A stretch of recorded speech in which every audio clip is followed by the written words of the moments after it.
cadre de préparatifs, nous avons déjà approché des grandes organisations, les grandes confessions religieuses, nous avons déjà approché beaucoup.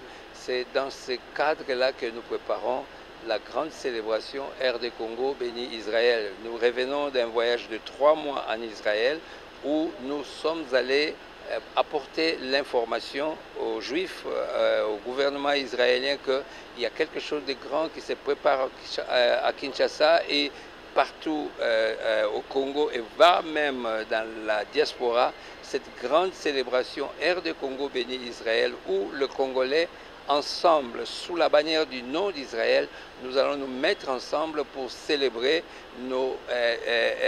l'amitié qui existe entre le juif et les chrétiens dans le but de promouvoir l'unité, la paix et le développement.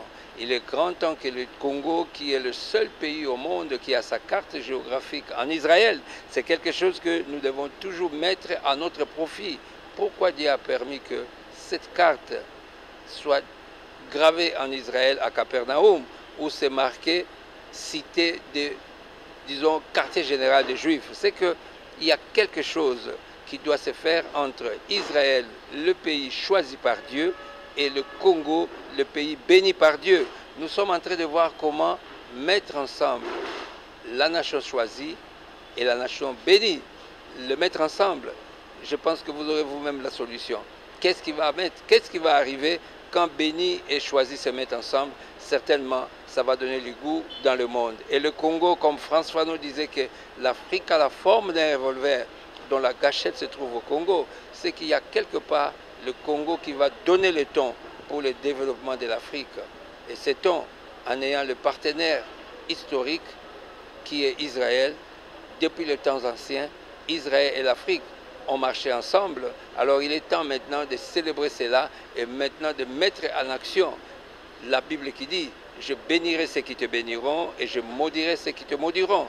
Nous voulons que le Dieu qui nous a bénis avec tout ce que nous avons, qui a déposé toutes sortes de richesses dans notre pays, nous voulons que cette bénédiction soit palpable pour nous.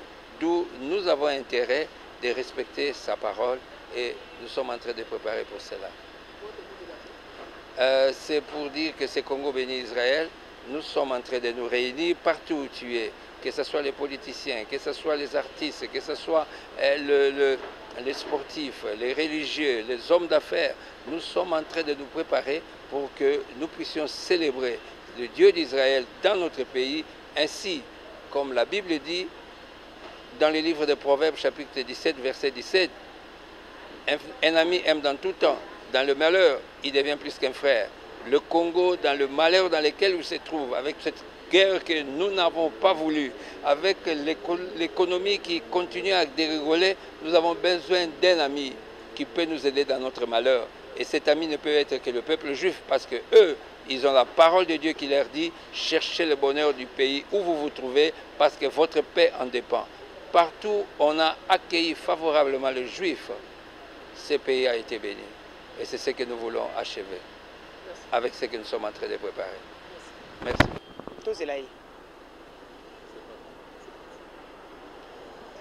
L'autonomisation de la femme, c'est nous voulons que la femme soit indépendante.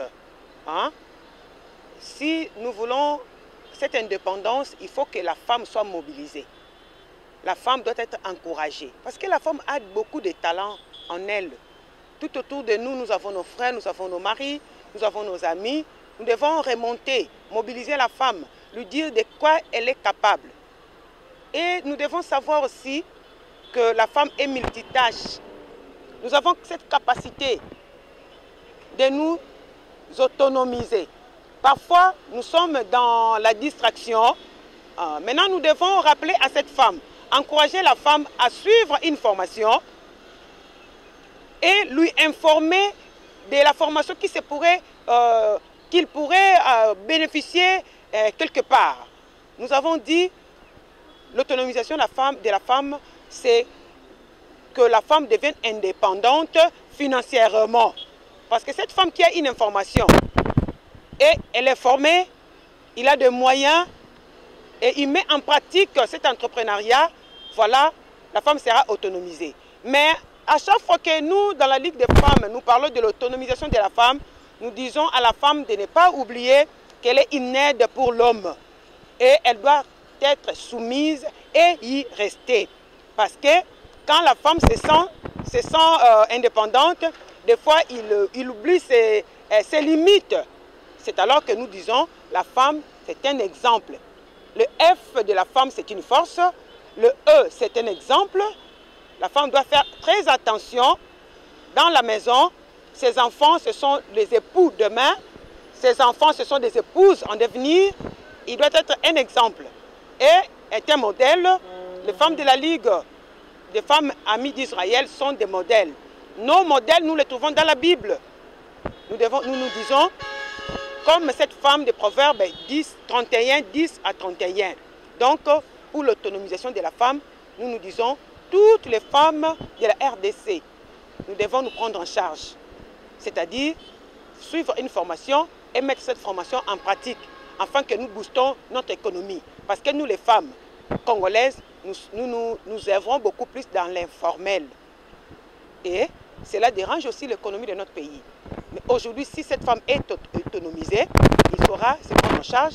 À part avoir une table, il pourrait devenir, prendre un numéro d'impôt, avoir un magasin. Et demain, il pourrait aussi avoir des relations avec l'intérieur, l'extérieur également, faire des importations, des exportations. Là, ça sera vraiment une bonne chose, une réussite.